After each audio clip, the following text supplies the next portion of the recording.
Top 9 news కి స్వాగతం. BRS 10 ఏళ్ల పాలనలో అధికారులను దూషించలేదు, ప్రేమతో పనితీస్తున్నాం. కాంగ్రెస్ నాయకులు అరాచకాలు, దోపిడీలకు పాల్పడుతున్నారు. మాజీ జడ్పీటీసీ ఇంద్రయ్య సాగర్ సీసీ రోడ్ల నిర్మాణ పనుల పేరిట అక్రమంగా ఇసుక తరలింపునకు పాల్పడుతూ ప్రశ్నించిన అధికారులపై సంపుతాం, నరుపుతాం, ఎవడివిని అందు చూస్తాం అంటూ కూడా అధికారులు బెదిరింపులకు పాల్పడుతున్నారు.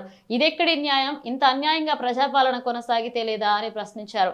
కాంగ్రెస్ నాయకులు చేస్తున్న అరాచకాలను నియోజకవర్గ ప్రజలు గమనిస్తున్నారని, స్థానిక సంస్థల ఎన్నికల్లో కర్రుగాల్చి వాత పెట్టే సమయం దగ్గర పడిందన్నారు.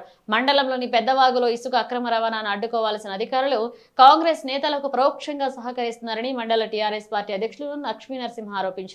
నియోజకవర్గంలో కాంగ్రెస్ నాయకుల స్వలాభం కోసం పాల్పడుతున్నారని, ప్రజాపాలన పేరిట సంక్షేమ పథకాలను విస్మరించారన్నారు. ఇసుక రవాణాను అడ్డుకోవడానికి వెళ్లిన రెవెన్యూ సిబ్బందిపై దురుసుగా ప్రవర్తించడం ఎంతో హేయమైన చర్య అని, దీన్ని ప్రతి ఒక్కరూ ఖండించాలన్నారు. బరాబరు సాయంత్రం పూట పట్టపగలుగా టిప్పలతో అన్లోడ్ చేసి బయటికి అమ్ముకుంటుండ్రు. ఈ విషయంలో అధికారులు కూడా చూసి చూడట్టు వ్యవహరిస్తున్నారు. వాళ్ళకు కూడా కొంతవరకు పాత్ర ఉంది. ఎందుకంటే అధికారుల కండ్ల ముందల్ని పట్టపగలు నడి ఊర్లో వాళ్ళు రాసిన ఇసుక పర్మిషన్ వచ్చేసి ఒక 20 ట్రిప్పులు రాస్తుంటే అక్కడ డంపు చేసిన ఇసుక 100 ట్రిప్పుల దగ్గర ఉంది. కానీ ఈ విషయం అధికారులు చూసి కూడా చూడనట్టు పట్టించుకోలేరు. కాబట్టి వాళ్ళకు కూడా ఇందులో సంబంధం ఉంది. దయచేసి అధికారులు కానీ ఈరోజు ఉన్నట్టు కాంగ్రెస్ పార్టీ నాయకులు కానీ ఇంత అరాచకంగా పాల్పడుతున్నారు.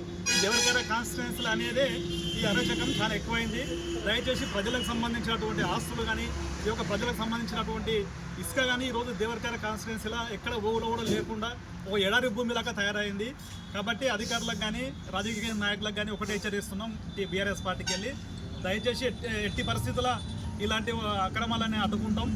ముందు రాబోయే ఇంతవరకైతే గత 16 నెలలు ప్రభుత్వము అవకాశం ఇచ్చింది, ప్రజలు అవకాశం ఇచ్చిండ్రు. చూద్దాం ఎంతవరకు వీళ్ళు పరిపాలిస్తారో, ఏ విధంగా జరుగుతుందో ఆ విధంగా అవకాశం ఇచ్చిండ్రు. ఇప్పటికీ అరాచకాలు అక్కడ రాష్ట్రంలో రేవంత్ రెడ్డి కానీ, ఇక్కడ కాన్స్టిట్యున్సీల జిఎంఆర్ఏ కానీ, మండలంలో నాయకులు కానీ అరాచకాలు చాలా ఎక్కువైపోయినాయి, మితిమీరిపోయినాయి. కాబట్టి ఇక చూస్తూ ఊరుకుంటే ప్రసక్తి లేదు. ఖచ్చితంగా బీఆర్ఎస్ పార్టీని తిరగబడి ప్రజల పక్షాన పోరాడతామని తెలియజేస్తున్నాను. జై తెలంగాణ, జై తెలంగాణ, జై ఏబీఆర్, జై కేసీఆర్. కాంగ్రెస్ పార్టీ ప్రజాపాలన పేరుతోన 16 నెలల సమయం నిన్నటికి పూర్తయింది. ఈ 16 నెలల నుంచి వాళ్ళకు వచ్చిన అవకాశంతోన ప్రజలకు ఏమైనా మంచి చేస్తారనేటువంటి ఆలోచనతో మేము ఎక్కడ కూడా ఏ సమస్యలు కానీ ఏ ఇష్యూలు వాళ్ళకి ఎక్కడ కాకుండా సరే వాళ్ళకి అవకాశం చేయండి అని చూస్తూ ఉన్నాం.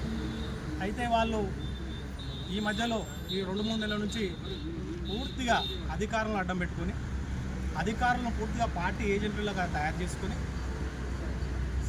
ఇసుక విషయంలో అయితే సామాన్యులు చాలా ఇబ్బంది పడుతున్నారు. వాళ్ళేమో సీసీ రోడ్ల పేరుతో ఉన్న పర్మిషన్లు తెచ్చుకొని 10 ట్రిప్పులకు పర్మిషన్ తెచ్చుకొని 50 ట్రిప్పులు కొడుతున్నారు.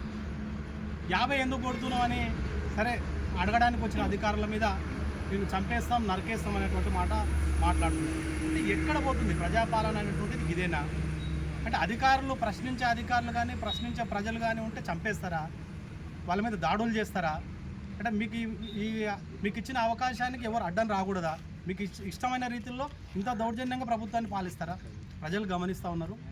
ఈరోజు మేము చూస్తూ ఉన్నాం. తప్పనిసరిగా మా కార్యకర్తల మీద దాడి జరిగిన పోలీసు వాళ్ళు సహకరించకపోయినా, అధికారులు సహకరించకపోయినా మాకున్నటువంటి నిరసన రూపంలో తప్పనిసరిగా నిరసన వ్యక్తం చేస్తాం. పోలీస్ స్టేషన్ ముందు ధర్నా చేయడానికి కూడా వెనకాడం.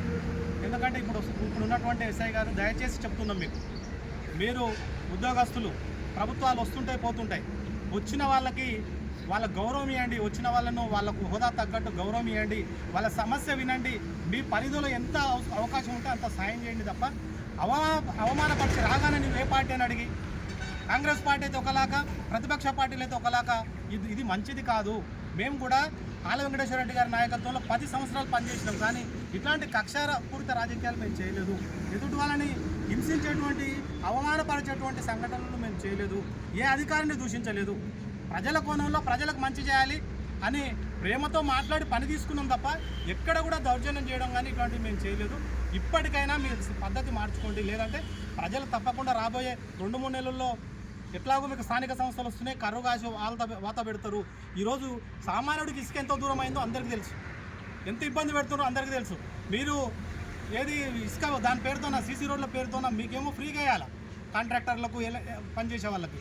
ప్రజలకు మాత్రం 1000 రూపాయలకు దొరకాల్సిన ఇసుక 2000 రూపాయలకి వేయాలి. ఇది ఎక్కడి న్యాయం? సీసీ రోడ్లకు సంబంధించింది ప్రభుత్వ కాంట్రాక్ట్, అది ప్రభుత్వానికి సంబంధించిన పని. ఆ పనికి సంబంధించి గ్రామ పంచాయతీకి సంబంధించినటువంటి ట్రాక్టర్లను, ట్యాంకర్లను ఎట్లా మీరు ఫ్రీగా వాడుతున్నారు? మీరు వాటర్ క్యూరింగ్కు మీకు పేమెంట్ రావడం లేదా? డిపార్ట్మెంట్ వల్ల ఏం చేస్తున్నారు? ప్రభుత్వానికి సంబంధించిన ఆస్తిని వాడుకుంటున్నప్పుడు ఆ క్యూరింగ్కి సంబంధించిన అమౌంట్ దానిలో ఎందుకు మీరు తగ్గిస్తలేరు? ఇవి అట్లాంటివి చాలా ఉన్నాయి, మౌనంగా చూస్తూ ఉన్నాం.